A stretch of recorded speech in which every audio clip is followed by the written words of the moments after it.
ఇక మరి పోయినప్పుడు ఏదో ఒకటి లంగజోలు చెప్పాలి. మా అన్న తెలిసింది వెన్నతో పెట్టిన విద్య అనమాట. మంచిగా నెయ్యి వేసి మంచిగా కారం మంచిగా అన్నం ఉడుకుడికి అన్నం పెడితే ఎట్లయితే కమ్మగా ఉంటుందో అంత కమ్మగా చెప్తాడు. ఢిల్లీకి పోగానే కేంద్ర మంత్రులను కలిసిన రేవంత్ రెడ్డి, రోడ్ల కోసం నిధులు అడిగిన రేవంత్ రెడ్డి, ప్రాజెక్టులకు నిధులు అడిగిన రేవంత్ రెడ్డి, వాటా తెలంగాణ వాటా ఇవ్వమని అడిగిన రేవంత్ రెడ్డి.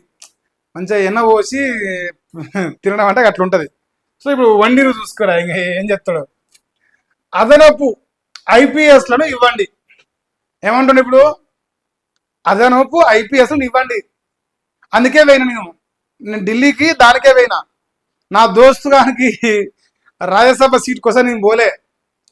అమిత్ షా గారిని కలిసి తెలంగాణ రాష్ట్రంలో ఐపీఎస్లు తక్కువ ఉన్నారు పాపం, ఈ జనాల్ని గుచ్చేందుకు పోలీసులు సరిపోతలేరు, జనాల్ని ప్రభుత్వం పైన వస్తున్న వ్యతిరేకత విషయంలో ఎవరైతే నిరసనలు చేస్తారో ఆందోళన చేస్తారో వాళ్ళందరినీ గుచ్చేందుకు పాపం పోలీసులు సరిపోతలేరు. కాబట్టి ఇంకా ఐపీఎస్లు పెంచండి, నాకు రక్షణ కావాలి, నన్ను ఇంత గొప్పగా మా రాజ్యం వెలుగుతున్నది, ఇంత గొప్ప రాజ్యానికి ఇంకా పోలీసులు పడతారని చెప్పేసి పాపం రేవంత్ అన్న అంటే అడిగిందట.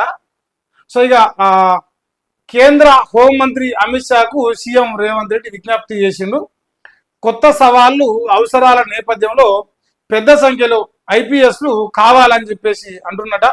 ఇక రాష్ట్రంలో 83 మందే ఉన్నారు, 105కి పెంచాలని రిక్వెస్ట్ అయితే చేసిండు. మా అన్న రిక్వెస్టే, ఆ డిమాండ్ ఏం లేదు, ఇక రిక్వెస్ట్ అయితే చేసినట. సో ఇప్పుడు 83 నుంచి 105 చేసి ఇక ఇప్పుడు 30కి చేస్తురా. ఆ బీఆర్ఎస్ కార్యకర్తలను, బీజేపీ కార్యకర్తలను, సమాజంలో పనిచేసే ఉద్యమకారులను వాళ్ళందరినీ కుట్టితందుకు పోలీసులు సరిపోతలేరు పాపం. కేతానపల్లి కావచ్చు, చెన్నూరు నేరంలో మా వివేక్ చేస్తుంది సిరా. సో అట్లా పోలీసు వాళ్ళు సరిపోతలేరు అంట అట్లాంటి మంచి మంచి పనులకు. సో ఐపీఎస్లు అయితే కావాలని చెప్పేసి రేవంత్ అన్న ఢిల్లీకి పోయి తెలంగాణ రాష్ట్ర ప్రజల క్షేమాల కోసం కేంద్ర మంత్రి కలిసి అమిత్ షా గారిని విజ్ఞప్తి చేసి ప్రశ్నించి వచ్చింది. ఇప్పుడు ఢిల్లీలో కొట్లాడి రేపు మనకు ఐపీఎస్లను తీసుకొస్తారు. దీంట్లో మాత్రం నేను బేషరతుగా చెప్పగలను, ఎందుకంటే నిధులు అంటే అయిపోతుంటే మాకు కష్టం, కానీ పోలీసులను తెచ్చి తనుట్లా ఎంత చెప్పని. సో అది ఈయన చేసిన ఇప్పుడు పత్తిత్తు పని చేసినని చెప్పాలి, ఇప్పుడు ఈ లత్కోర్ పనికి వేయనని చెప్పలేం కదా. ఇప్పుడు మనం ఏదోటి కవరప్ చేయాలి కదా, డైవర్షన్ డ్రామా. రేవంత్ రెడ్డి పేరే డైవర్షన్ కింగ్ ఇప్పుడు మా అన్న. సో అలాంటి వ్యక్తి డైవర్షన్ చేసుకుంటే మునగాడు కాబట్టి అన్నైతే డైవర్ట్ చేస్తున్నాడు. సో దానికోసం పోయినా అని నమ్మిస్తుండు. మీరు నమ్మితే మీ కర్మనాయి. ఈయన కూడా అదే రాసిండు, ఈయన రాసిండు. మన నమస్తే తెలంగాణ ఇంకా మంచి ముచ్చట చెప్తుంది, చాలా మంచి మంచి మంచి జోలి చెప్పిర్రా. ఇగో హార్డ్వర్డ్ ఖర్చు ఖజానా నుంచే రేవంత్ చదువులకు ప్రజల సొమ్ముతో చెల్లింపులు చేశారు. హార్డ్వర్డ్ కోర్సు ఖర్చులు భరించిన విద్యాశాఖ ఆర్టీఐ దరఖాస్తుకు సమాధానంలో ఈ విషయం బయటకు వచ్చిందట. సోషల్ మీడియాలో వైరల్ గా మారిన జీవో అట. సో ఇప్పుడు అన్నగారు 64వసారి ఢిల్లీ పర్యటనలో నల్లమల్ల పులి మా అన్న రేవంత్ రెడ్డి. ఎన్నోసారి? 64వసారి. అంటే ఇప్పుడు 2 ఏళ్లలో సంవత్సరానికి కొనాలి వీకింది అక్కడనే.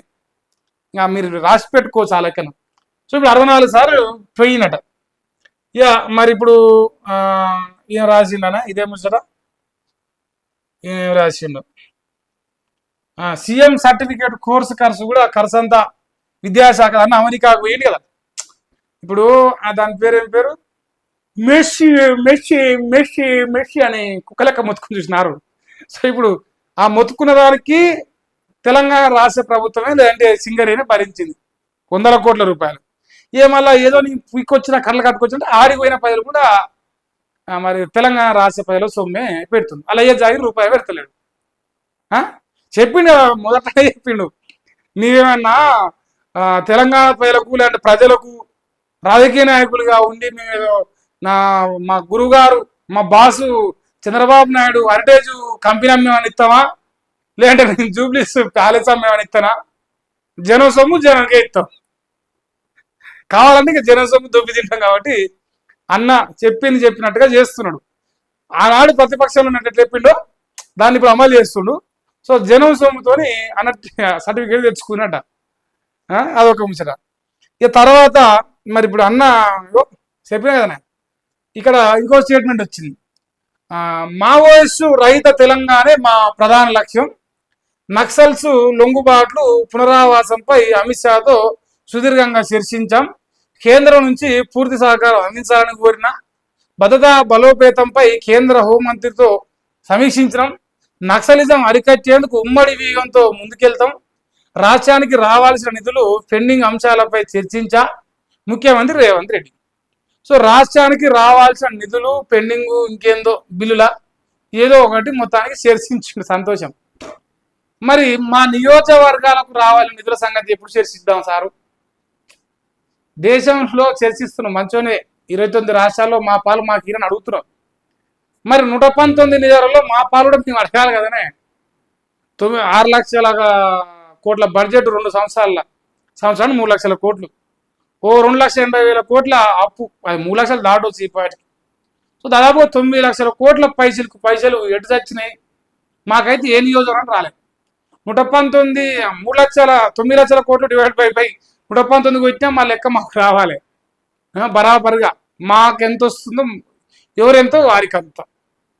సో ఆ లెక్క ప్రకారం అయితే మరి మాకు నిధులు అయితే రావాల్సి ఉంది, మా కాడ పైసలు ఏం చేస్తారా? కోసుక తింటారా? సంపుతారా? భరించాల్సిందే. ఆ స్టైల్ ఉంటుంది మన అన్న లెక్క. సో ఇప్పుడు ఏదేమైనా రేవంత్ రెడ్డి ఢిల్లీకి పోయింది జనం కోసం, జనం మేలు కోసం, జనాలకి నిధులు ఇవ్వడం కోసం. మన పైసలు ఢిల్లీలో కొట్లాడి తెచ్చేందుకు వేయండి. ఏం లంగపనులకు పోలే. వేం నరేందర్ రెడ్డి రాజ్యసభ సీట్ కోసం ఏం పోలే. అసలు తప్ప అంత మంచి పని చేయకూడదు దయచేసి, మా అన్న ఇబ్బంది పెట్టకూడదు. సో అది అన్న పోయిన పని అంట. ఇదొక వార్త అయితే. మరి ఇప్పుడు బాంబులు వేల్చుకునే వార్తలు ఉన్నాయి కదా, రోజు వస్తున్నాయి కదా.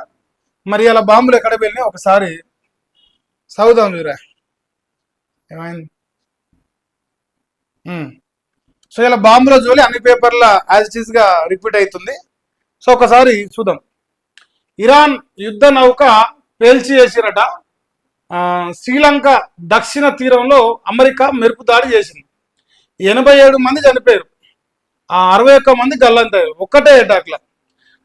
అమెరికా సబ్మెరైన్ ప్రయోగించిన టార్పెడో దాడితో ధ్వంసమైన ఇరాన్ యుద్ధ నౌక IRIS దేనా ఇన్సెట్ లో ఫోటో వేసిరట.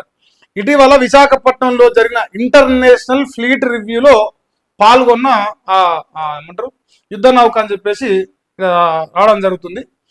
పాతది సబ్మెరైన్ సంబంధించిన పాతది అక్కడ ఫోటో వేసారు. ఇంత ముందుకు మన విశాఖపట్నంలో ఆల్రెడీ అది పార్టిసిపేట్ చేసిందని చెప్పేసి ఒక బొమ్మ అయితే ఇక్కడ కనిపిస్తుంది. అయితే 32 మందిని కాపాడిన శ్రీలంకన్ నేవీ అట. ఇండియా నుంచి ఇరాన్ తిరిగి వెళ్తుండగా సబ్మెరైన్తో అటాక్ చేసిరట. ఇక 5వ రోజు దద్దరిల్లిన పశ్చిమాసియా, ఇరాను, ఇజ్రాయెల్, అమెరికా మధ్య భీకర దాడులు జరిగినాయి. ఇరాన్ కొత్త సుప్రీం లీడర్గా ముజబ్దా ఖమేని అట. మళ్ళా ఆయన కొడుకు ఆయన కుటుంబమే కావచ్చు ఆ ఖమేని అనే పేరు చూస్తే. సో ఇజ్రాయెల్ దాడుల భయంతో ఖమేని అంత్యక్రియలు వాయిదా వేసిరట.